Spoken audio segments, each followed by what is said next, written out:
Hello, I'm going to make a video debunking the Lunar Sabbath, okay? Now, if you don't know what the Lunar Sabbath is, do not get it confused with the evening to evening Sabbath that is Babylonian. I have videos on that and a playlist that you should go check out, but it is not the same thing as the Lunar Sabbath. So the Lunar Sabbath is the idea that you treat new moons as Sabbaths and you don't base the Sabbath based on just counting 1, 2, 3, 4, 5, 6, 7. You base it on the moon cycle. So the new moon, that's the first day of the month, and then you treat that as a Sabbath day. Then you count 7 more days, and the eighth day of the month, that's Sabbath. Then the 15th, the 22nd, the 29th, and then the next new moon resets the cycle. Okay, so there's a number of issues with that, but to give you an example of what that might look like, I'm gonna share Brave here. So like for example, 2024 here, we got the new moon is on the 11th, so that would be Thursday, then 18th, 25th. Okay. And then, so 25th, and then the next Thursday. So the first, then instead of the 8th, it would be the 9th, because that is when the next new moon is, or something like that. So basically, it would be a different day each month. Then you go over here, Friday the 1st, then the next new moon is on the 10th, so it would be Sunday that week. So you can see how this would be a huge stumbling block, having to do the Sabbath day on a different day of the week each month. Like, how would you even hold a job like that? Like, that's going to be super hard to do. So I'm going to disprove this idea in this video. Um, so the first thing I'm going to start with biblical evidence because, obviously the Bible is a stronger authority than anything, but this will show that on the first day of the month in a couple different spots, there were people working. Okay, so Noah, first example, in the first month, the first day of the month, the waters were dried up from off the earth, and Noah removed the covering of the ark, and looked, and behold, the face of the ground was dry. So he got off on the first day of the month, and he removed the ark, the covering of the ark on that day. So, the ark was pretty big, so the covering probably would have been pretty big too. So, he was doing work on that day. So here's another one, Numbers chapter 1. The Lord spake unto Moses in the wilderness of Sinai, in the tabernacle of the congregation, on the first day of the second month. Okay, in the second year after they were coming out of the land of Egypt. And then that chapter, they went and counted like the entirety of Israel and like the army men and all that. So why would they do all that work on the first day of the month if that was supposed to be treated like a Sabbath day? Here's another one, Ezra. Upon the first day of the first month began he to go up from Babylon, and on the first day of the fifth month came he to Jerusalem, according to the good hand of his God upon him. So again, we have three examples here of people doing work, traveling even on the Sabbath day. Or sorry, not the Sabbath day. What they claim is supposed to be treated like a Sabbath on the new moon day, first day of each month. So, that right there shows that the new moon is not supposed to be treated like a regular Sabbath day. In fact, if you go in the Torah, you will see zero commandments about the new moon being a Sabbath day. The only commands you'll find is these special offerings on the new moon days, okay? And this is the stuff in Colossians 2 that Paul says, don't let anyone judge you about, the meat and drink offerings. So this is the stuff we don't even have to worry about anymore. But, people will point to prophecy, Isaiah 66, Ezekiel 46, they're going to worship on the new moon days. And, even in like First Samuel, which I'll get to, they're, keeping the new moon day holy in sort of a way. But there was no commandment ever in the Torah. That was kind of just a tradition that caught on. Okay. So there's nothing commanded. The only other thing I can think of is new moon. So in Psalm here, it tells you to blow a trumpet on the new moon, but that's a psalm. It's not even like a technically a commandment. And either way, like, okay, if you want to go blow trumpets on the new moon, go ahead. But like, I don't think God really actually takes that super importantly right now, because right now we're just supposed to be waking up the people to keep the holy covenant to promise. But so. The next piece of evidence I have, and this is probably the best, Leviticus 23. So, and ye shall count unto you from the morrow after the Sabbath, from the day that ye brought the sheaf of the wave offering, 7 Sabbaths shall be complete. Even unto the morrow after the seventh Sabbath shall ye number 50 days. Ye shall offer a new meat offering unto the Lord. So 50 days, 7 Sabbaths. That's 49 Sabbaths, and then, the extra day because it was on Sunday. So this makes no sense if you go by a lunar Sabbath calendar because new moons occur not every 28 days, but they occur every 29.5 on average days. So if you tried to make it so you were basing this on like your Sabbaths on the new moon, this would make no sense because it would be 52 days roughly, not 50 days. That would like this verse right here completely disproves the lunar Sabbath idea that you have to base it off of the new moons because the cycle is independent. You don't have to count based on the new moons. You just count 50 days, 7 Sabbaths. Okay, right? It's independent of the 7 day cycle is independent of the lunar cycle. They're two different things. Okay, they're not like interlinked together in some, dependent way. Right. And here's another thing I have. So this is 1 Samuel 20. So they're having a new moon feast. Um, you know, David and Jonathan and well, they were gonna, but David says he doesn't want to come because, Saul's father or Jonathan's father Saul is gonna kill him. So there's the new moon, and then tomorrow's the new moon, and then he doesn't come, of course, because he's trying not to die. So when the new moon was come, let me see if I can find it here. It says so on the second day of the month, so after the day after the new moon, then in the morning, so on the third day of the new moon, all right? So this is the third day, and they're talking here because this was their plan. On the third day, they would come and meet up. And then here in chapter 21, it's still the third day, and David's talking to the priest. Of a truth women have been kept for us about these 3 days. All right. So he's using the key of David here. And you might not know what that is. I can link a video in the description. But the key of David lets you basically profane the Sabbath and be blameless. And this is the Sabbath day right here. It's the third day of the month. So how does that work if the new moon is supposed to reset the cycle? And we know that this is a Sabbath day. I'm trying to click that because the Messiah quotes that passage there here in Matthew 12. They're the Pharisees saw your disciples do that which is not lawful to do upon the Sabbath day.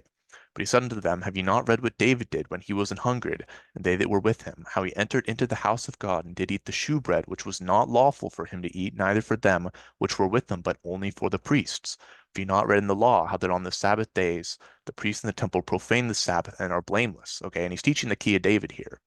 So this example, when he's referencing back to David, he's saying that this was a Sabbath day. So right back here in 1 Samuel 21, he's saying this was a Sabbath, and this is the third day of the new moon, or sorry, the third day of the new month. So that would make no sense if the new moon is supposed to restart the cycles, because that would be new moon, Sabbath, second day of the month, third day of the month, that's another Sabbath. Well, that doesn't work with the new moon cycle. It's because they're independent of each other, okay? You guys do not follow the Sabbath based on the new moon. It's not based on that, okay? It's based on counting to 7. You don't need any special calendar for that, okay? You just count to 7, and the 7 day cycle has never been corrupted. Let me see what else I got here. All right, so now historical proof. So this is a website that helped me early in my walk, Bible Things, Bible Ways. Unfortunately, the guy, he has some errors, like he's still teaching the feasts and the evening to evening Sabbath, but he at least showed me this interesting historical sources here.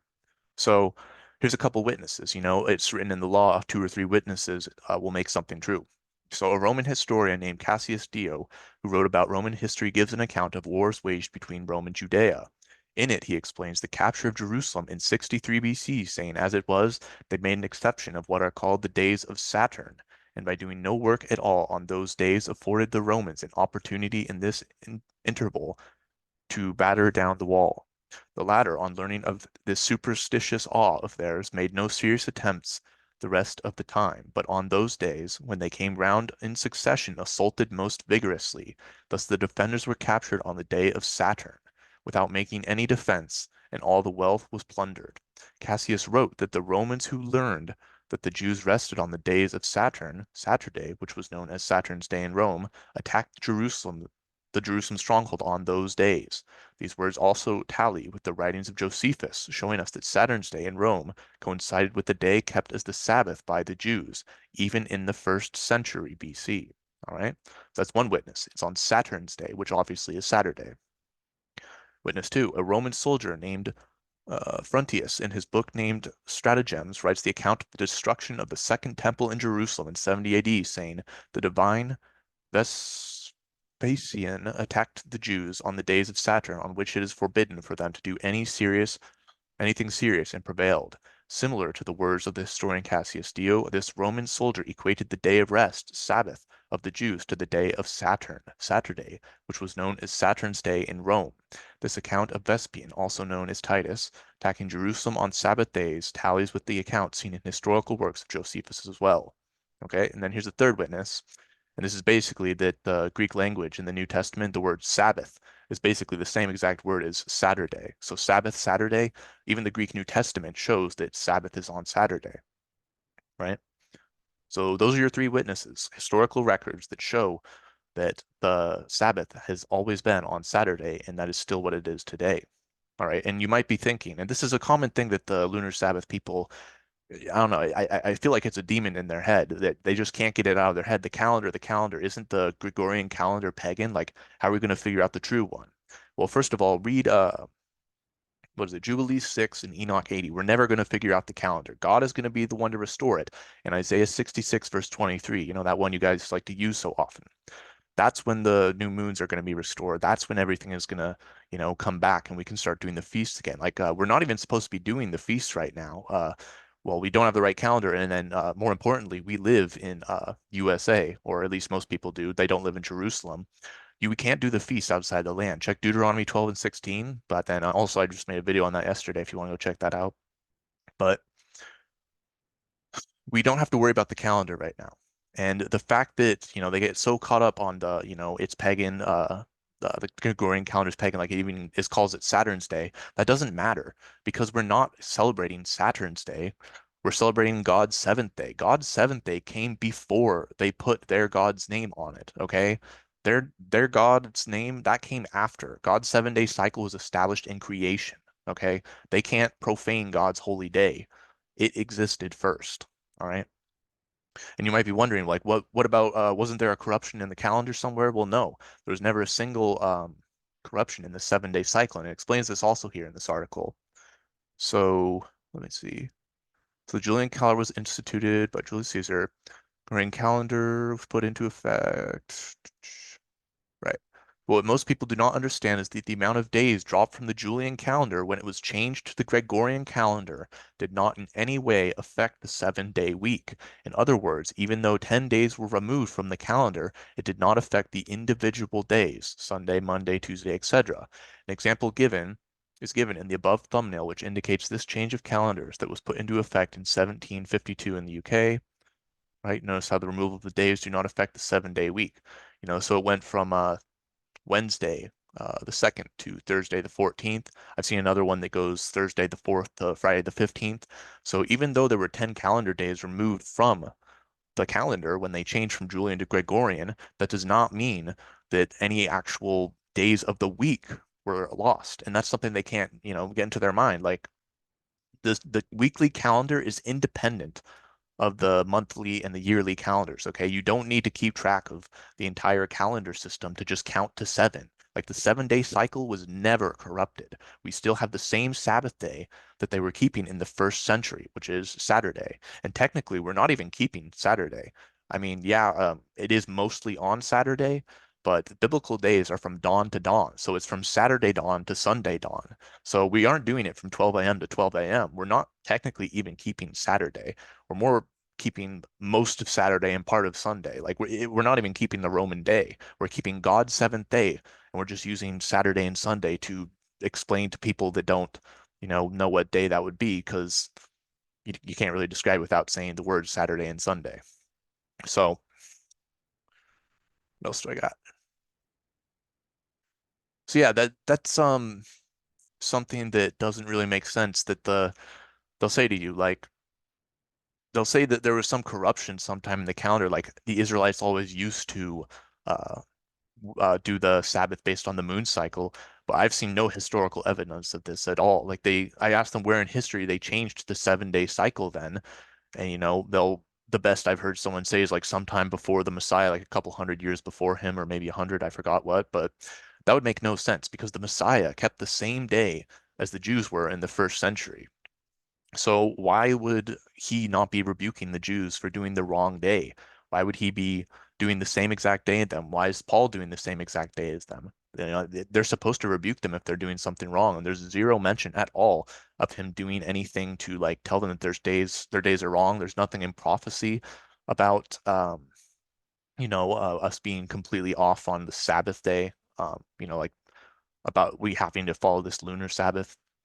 Like there's just nothing to substantiate this claim that the Sabbath is based on, the lunar cycle instead of the actual, biblical seventh day Saturday. Just count to seven, keep track of the weekly cycle.